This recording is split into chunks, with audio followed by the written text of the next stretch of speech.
नमस्कार, मेरा नाम डॉक्टर ज्योत्सना गांधी गुप्ता है और मैं यहाँ पर आज आप लोगों के साथ international day for women's health के बारे में बात करने आई हूँ। मैं NHMMI हॉस्पिटल रायपुर में as an obstetrician and gynaecologist काम कर रही हूँ एज ए सीनियर कंसल्टेंट।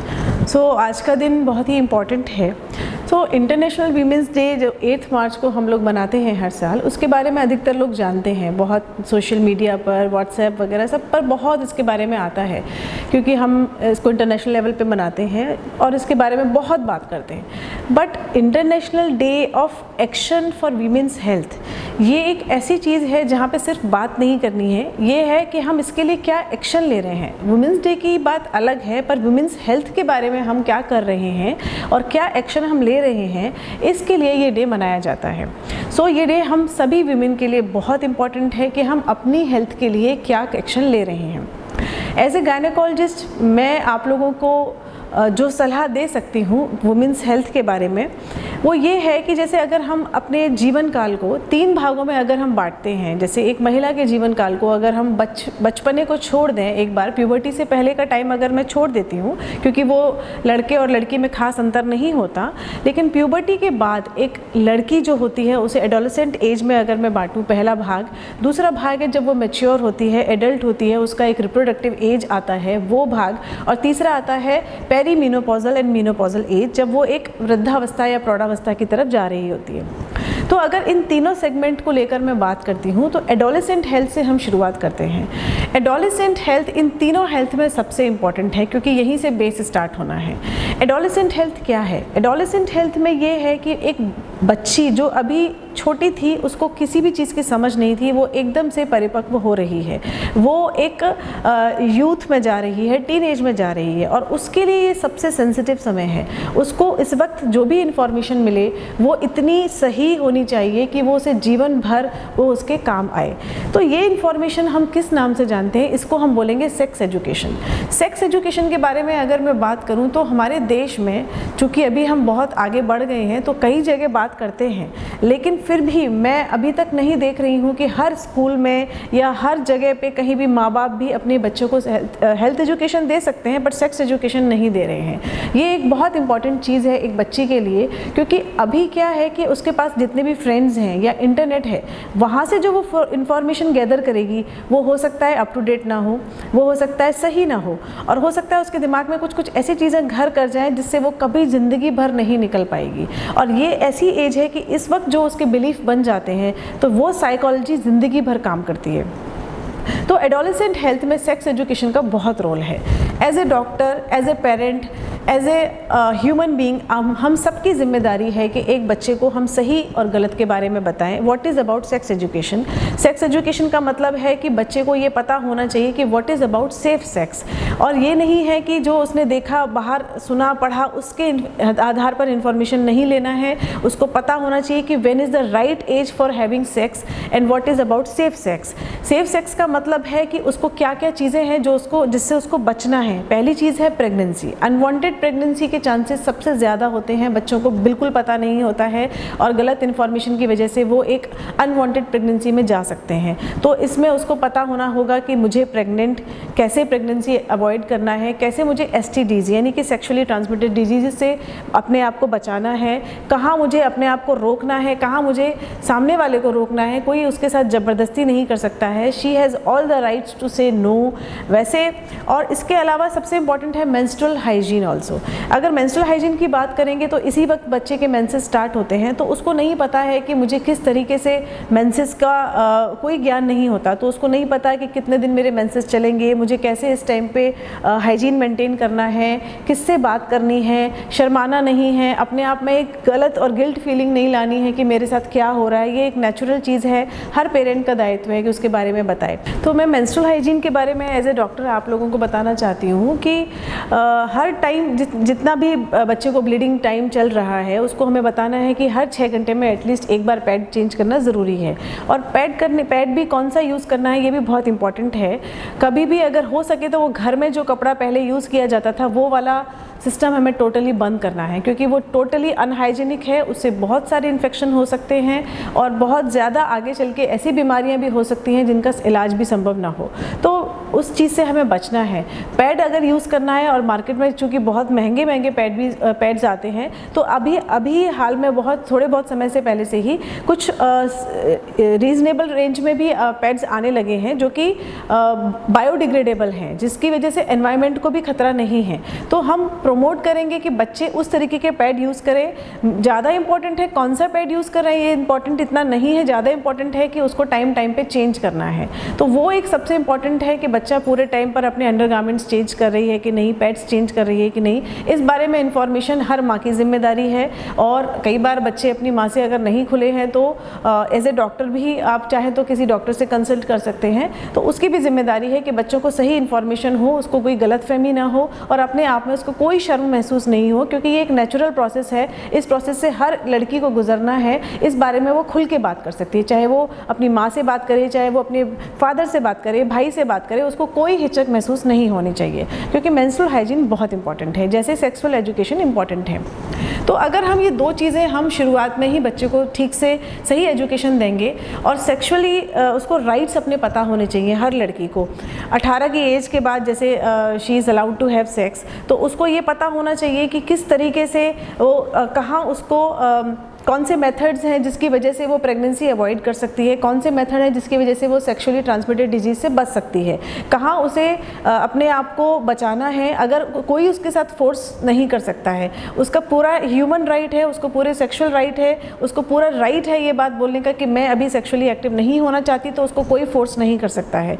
कोई भी किसी भी तरीके से उसको कोई फोर्स नहीं कर सकता है कि आपको ऐसे करना है वैसे करना है, ये उसका पूरा पर्सनल राइट है।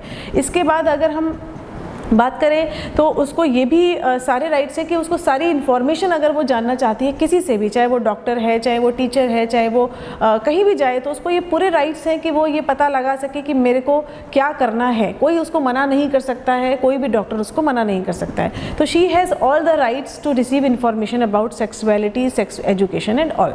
तो एडोलेसेंट का पार्ट तो यहाँ पे ख़त्म हो जाता है। उसके बाद आता है रिप्रोडक्टिव एज।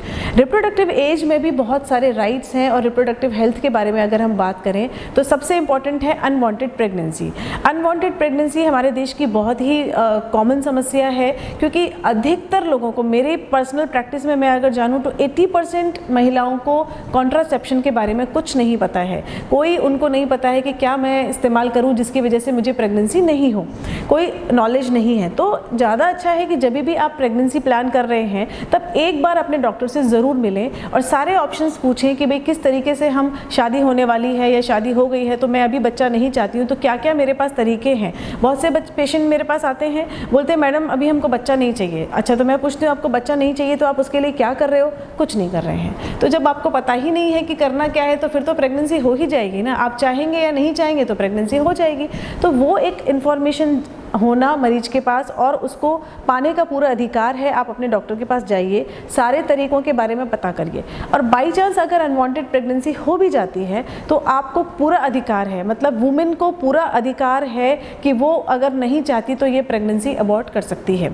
उसके साथ ऐसा कहीं भी नहीं लिखा हुआ है, कोई गवर्नमेंट ऑफ इंडिया का रूल नहीं है कि उसको अपने हस्बैंड के लिए भी कंसेंट की ज़रूरत नहीं है। केवल मरीज की, यानी केवल औरत की, केवल महिला की कंसेंट पर अबॉर्शन हम कर सकते हैं।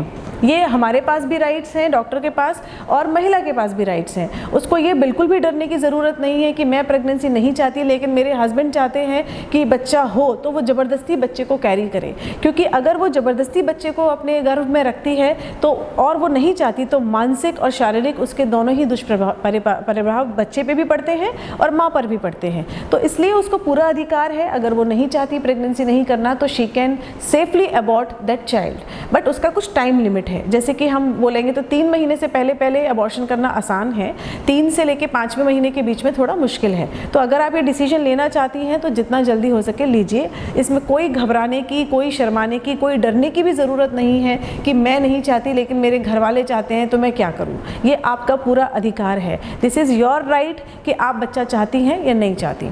और इसी तरह से प्रेगनेंसी अगर आपको हो जाती है मान लो, और आप चाहती हैं कि आप प्रेग्नेंट हो, तो उसके बाद प्रेगनेंसी होने के बाद प्रेगनेंसी का पूरा ट्रीटमेंट, प्रेगनेंसी की पूरी इन्फॉर्मेशन, इस चीज़ को जानने का भी आपको पूरा राइट है। आपके घर वाले चाहें या ना चाहें, ये बोले कि अरे इसमें कौन सी बड़ी बात है, हर लड़की को तो बच्चा होता ही है, इसमें डॉक्टर के पास जाने की कौन सी बात है, अभी सोनोग्राफी मत कराओ, अभी ये मत कराओ, अभी आप बाहर मत निकलो, ये सब चीज़ें अभी नहीं हैं।